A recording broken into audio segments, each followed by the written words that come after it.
Alright, welcome back. This is going to be my last replay playing as the Tomb Kings. And for this matchup, we're against the Ogre Kingdoms on Crossing the Sea of Claws. So I wanted to make sure that I brought a lot of anti-large, given we're facing the Ogre Kingdoms. Something to clear out Noblars, because that's oftentimes going to be part of the Ogre's starting force. And that's basically my mindset going into this.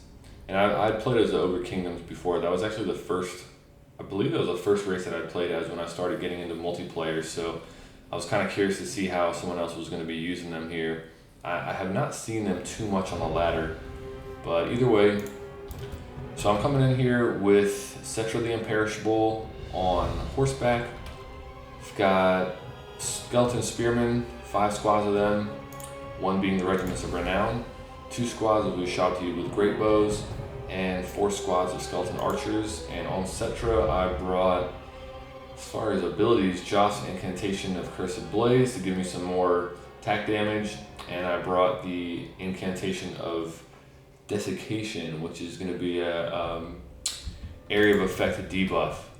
So for my opponent, a lot of Noblar Trappers. Looks like 4 squads of Noblar Trappers, 4 squads of standard Noblars, Iron Blaster, 2 Lead Belchers, a Slaughtermaster of Beasts, and 2 squads of Ogre Bulls.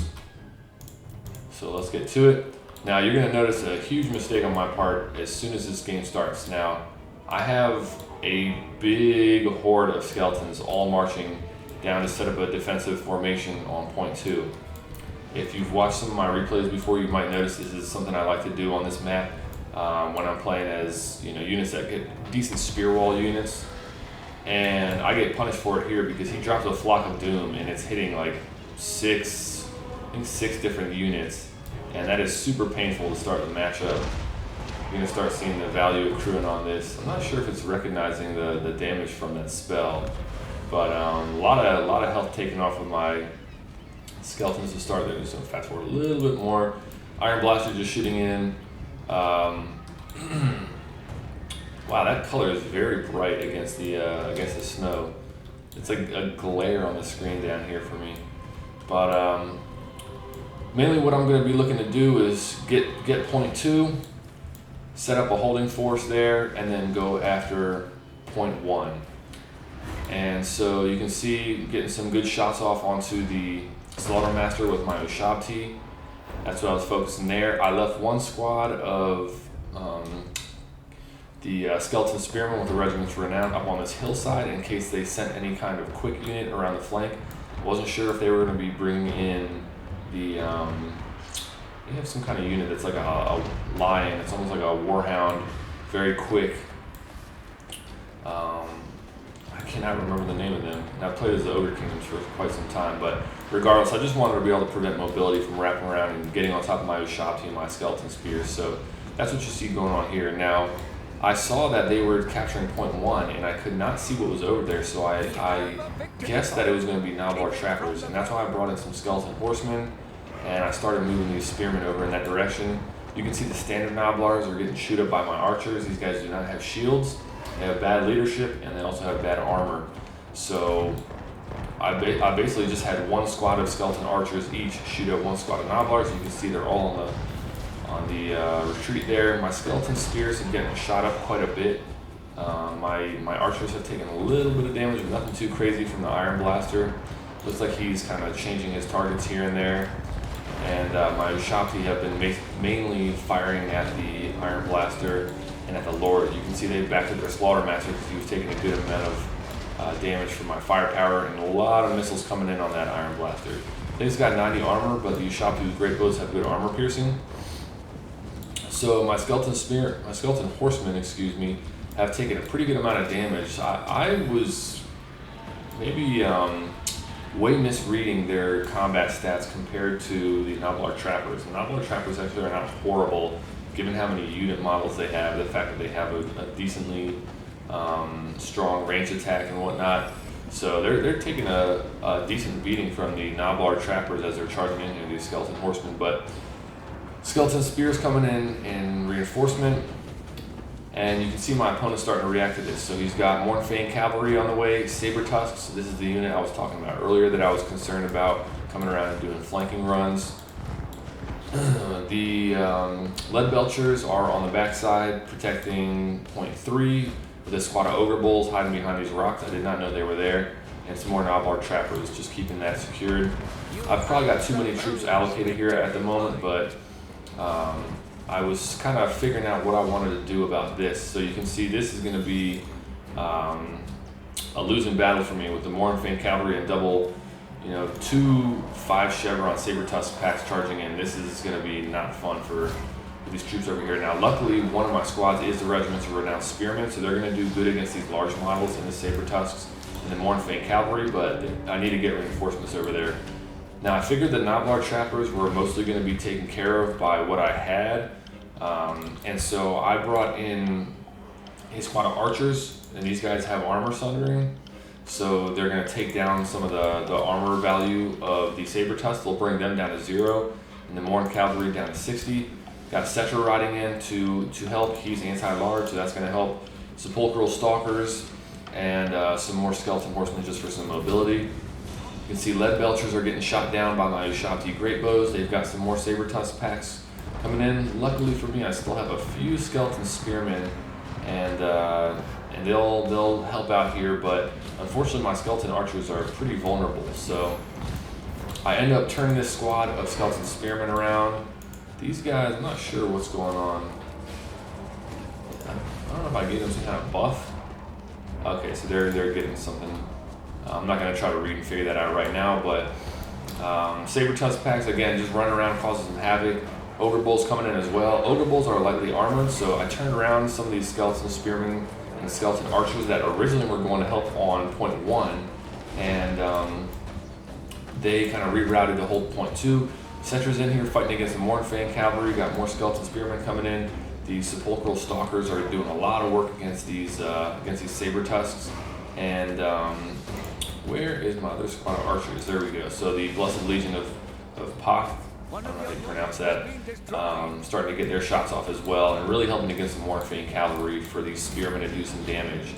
Skeleton Horsemen coming in here, jumping on top of the fleeing units. I didn't want to get them in too heavy direct engagements because of how low their health is and their general stats.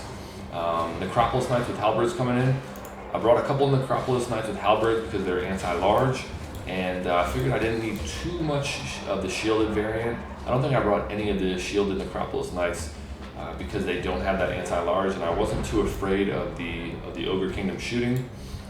You can see Skeleton Archers still firing in on the Saber Tusk packs, trying to help out these Skeleton Spearmen.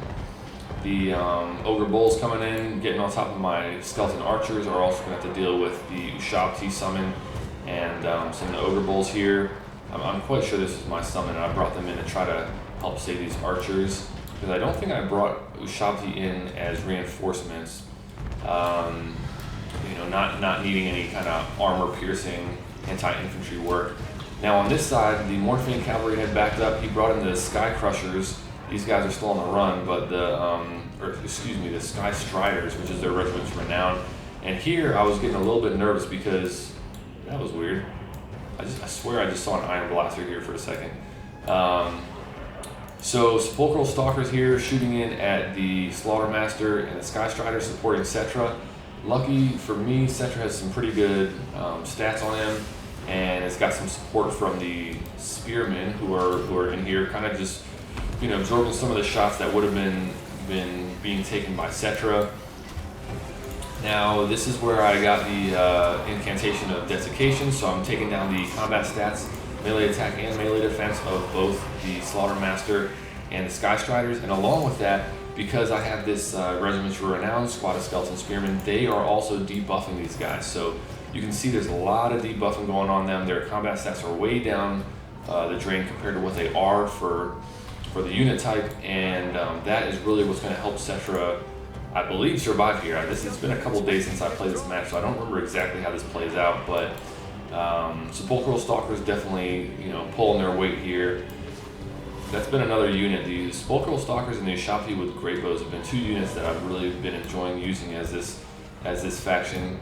So we've got some some more Necropolis Knights and Skeleton Horsemen over here, jumping on top of the Lead Belchers and some of the Noblars off on this side. I didn't want to dedicate myself to point 3 because I did have a very slight lead on the victory points at this point.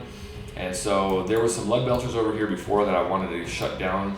You can see they kind of lined them up so they were shooting down the pipe on a point 2. And I wanted to stop that from happening. One last Ogre Bull fleeing off the field, probably not going to come back. And this engagement is still going on, so where is my lord? So you can see I got Settra running way back and just trying to get him to safety. You can see their Slaughtermaster is running off the field. The Sky Striders are still in combat, but they're going to be starting to get more debuffs because I've got the Blessed Legion pulling the Armor Sundering on top of them, so now they should be, I guess they're down to 90, I think they have 120 base. Saber Tusk packs and the Man-Eaters with pistols are not going to fare too well. This is the Powder Guts, so these guys have pretty good melee stats compared to standard Man-Eaters. But luckily for me, I've got Skeleton Spearmen and again the Regiment's Renown Squad over here, so they're going to be able to do well against these guys. And this is not a trade you want to be taking as the Ogre Kingdoms, especially since these guys have shields. So even if you were to disengage, they're not really getting great usage out of their missile attack. Now on this side, point 2 is still secure. My opponent's left a couple of Noblar Trappers at point 3, I guess to make sure that I don't swing down there and capture it from him easily. Mornfang Cavalry coming downhill, charging into the Skeleton Horsemen and Skeleton Spearmen. So again, not a bad trade for me, especially with some Skeleton Archers back in reinforcement. Necropolis Knights with Halberds coming around this flank to charge in and get some anti-large damage in there.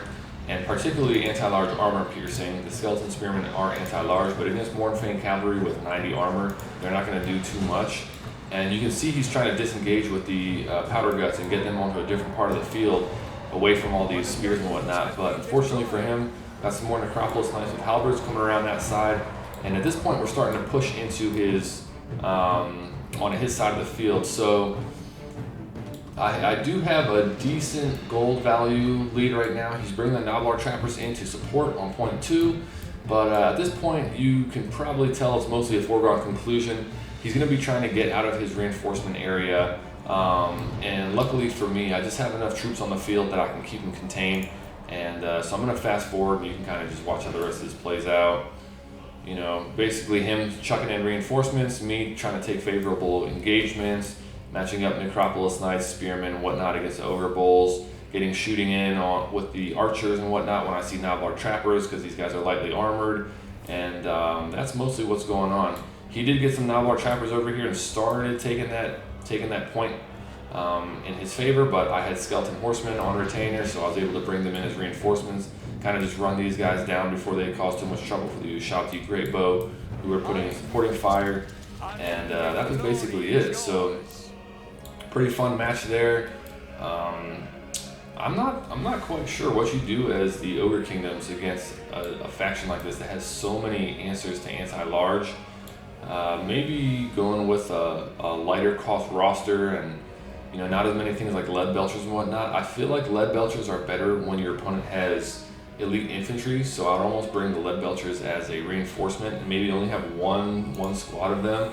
But either way, well played at my opponent. Quick check of the stats here. So you can see Settra actually didn't get that much value. The Ushabti with Great Bows did decent across the 2 squads. King Nikesh's Scorpion Legion did pretty good. They came in reinforcements at the end, so I think that they ended up dying at some point, but I brought them back. Skeleton Archers did alright. Only one of them kind of regained their cost. Skeleton Spearmen served their role. This squad got pretty good value. Let's see what else. Necropolis Knights did alright. Yeah, I forgot I brought 3 squads of them. Sepulchral Stalkers did decent, especially this squad. These guys really pulled their weight. I think these guys only cost 600, so they double up in value. Again, a lot of that was coming from them contributing in that combat against the Mornfang Cavalry, the Sky Striders, and things like that. And Skeleton Horsemen really did well. These guys, I think, are the ones that took the initial charge on the Noblar Trappers and just kind of got shredded. But these other guys were able to fight with some more reinforcements and track down some troops that were on the run, so they really accrued some value. Slaughtermaster, a beast. A lot of that value probably came from an initial Flock of Doom that did some good damage. The Iron Blaster did way more than I would have expected. I would have thought that the Iron Blaster wouldn't have gotten this much value, but decent. You can see what I'm talking about with the Lead Belchers, not much value on them. I think my opponent kind of lost track of them on the backfield during the initial engagement. Knobwar Trappers did pretty well, especially this squad. That's, oof, I think these guys cost like 400, so that's pretty incredible. Standard Knoblars didn't get too much. They all kind of got shot down on the approach. Sky Striders did decent. Powder Guts didn't quite do so well given their cost. Worn Fang Cavalry didn't do great. Saber Tusks, not great either. Either way, pretty interesting matchup. I would be interested to try playing this this faction matchup as the Ogre Kingdoms and see how I might approach it. At some point, I'm going to be going back to some of the previous factions that I've played as before, but I really like to play through a lot of the different teams and kind of explore the roster so I understand what's going on in the rank ladder and whatnot, and all the different play styles that are available. So anyways, thanks for watching, and I will see you on the next one.